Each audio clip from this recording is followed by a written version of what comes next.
I'm Alan Seals, your friendly neighborhood meteorologist who woke up one day to Reddit calling me the best weatherman ever AMA. Hello Reddit. I'm Alan Seals, the longtime chief meteorologist at WKRG-TV in Mobile, Alabama who woke up one day and was being called the best weatherman ever by so many of you on Reddit. How bizarre this all has been, but also so rewarding. I went from educating folks in our viewing area to now talking about weather with millions across the internet. Did I mention this has been bizarre? A few links to share here. Please help us help the victims of this year's hurricane season. Link: you can find my forecasts and weather videos on my Facebook page. Link is my proof, and lastly, thanks to the Washington Post for the help arranging this.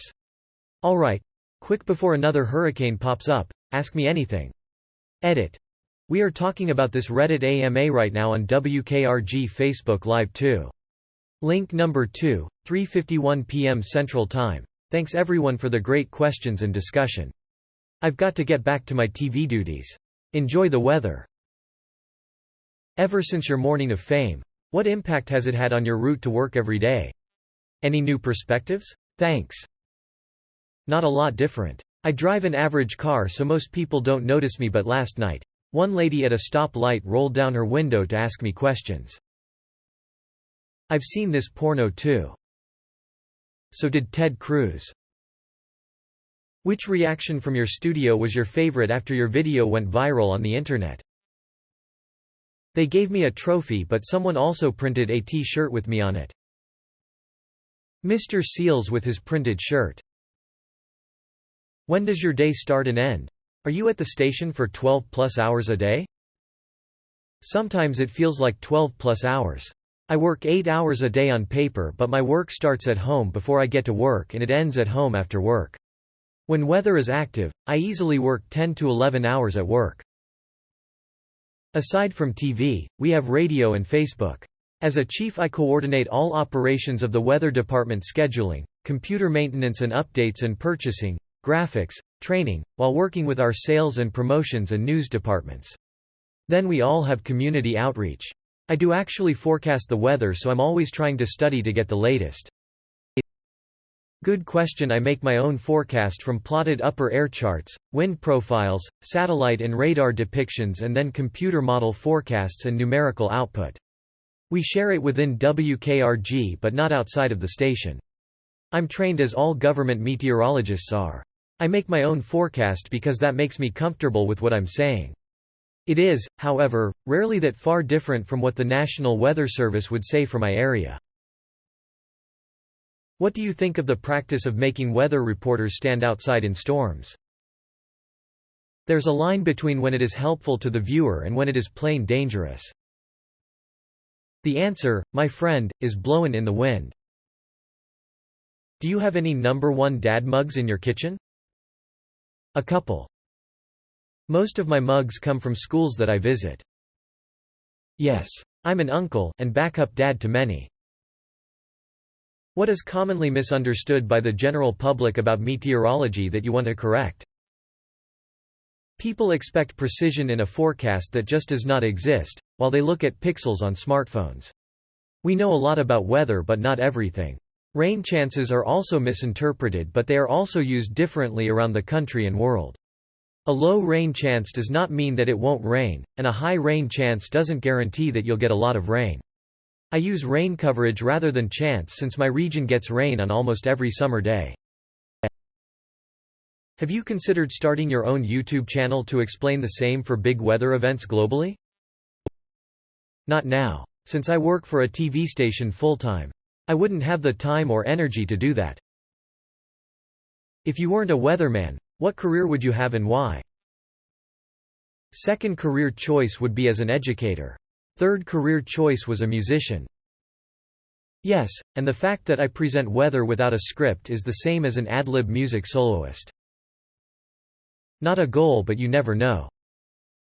Maybe. All kids need a good balance of the arts and sciences. It's really true. Start them off right and we all do better in the long run. Do you know Pete Delkus? You're the best weatherman ever. I think he would make a great vice best weatherman ever. Yes, I know Pete. The meteorology community is relatively small. Given your expertise in meteorology, can we ever have a sharknado? Ha ha. Tornadoes have moved over water to pick up little things like frogs and little fish. Theoretically, it's possible in a very small area if a high-end tornado were to move over a shallow beach where a few sharks were hanging out, but I wouldn't lose any sleep over it. So you're telling me there's a chance? I grew up watching Tom Skilling on WGN, and always loved his detailed, non-sensationalized delivery of the weather. Are you guys best buds or mortal enemies?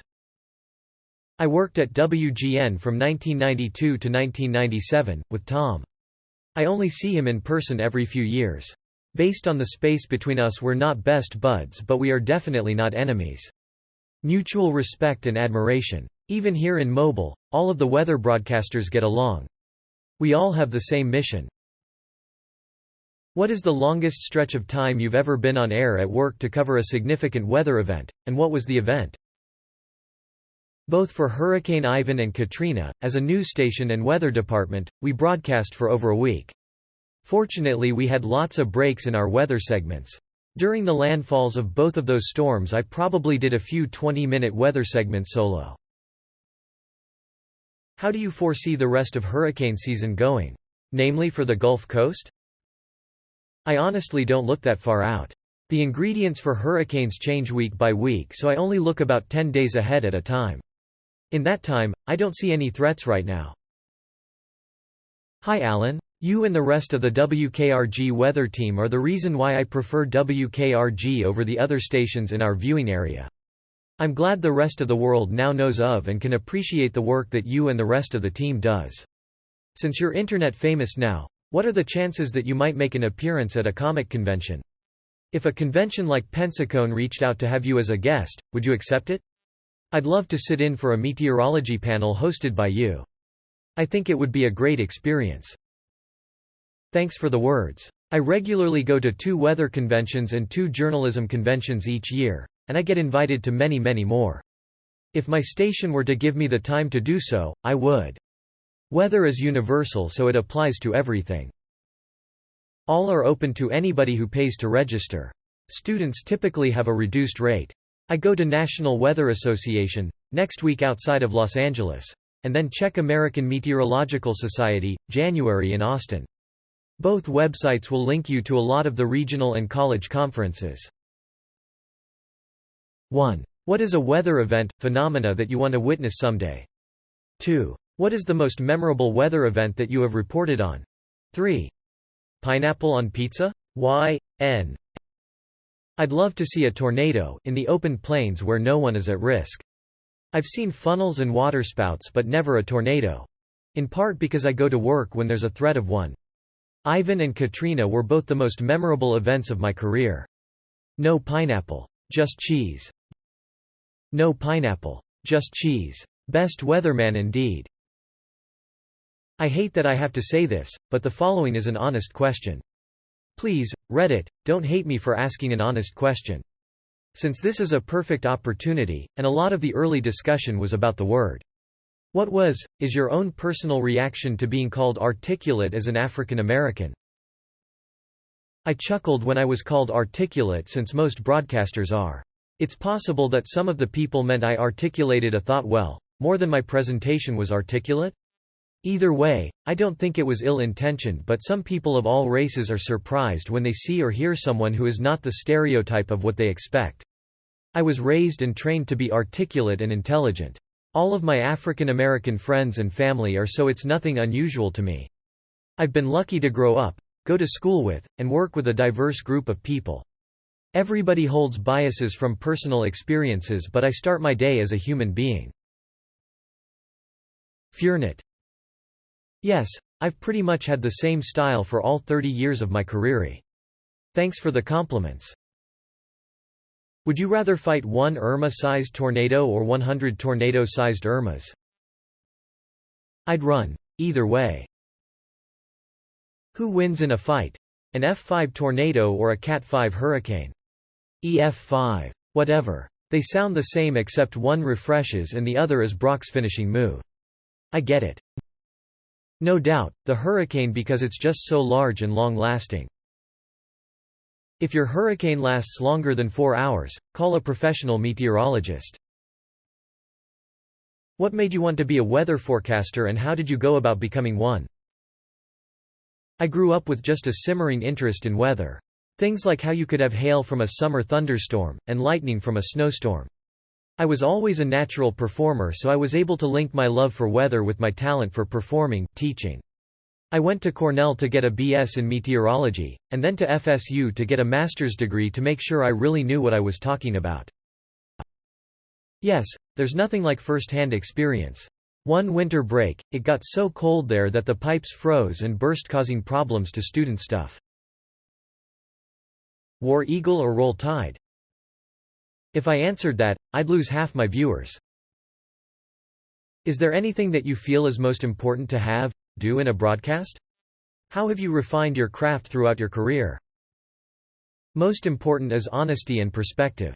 I try to sharpen my weather skills by going to conferences and my presentation skills by looking at what other non-weather presenters and performers do to hold their audience. Slite. Bizarre is my reaction. It's nice though, that people are happy and excited to learn something that makes them smarter and safer. I don't mind the publicity from a professional perspective. Personally, I'm perfectly happy without it. Would you consider yourself the Bob Ross of meteorology? I just consider myself me.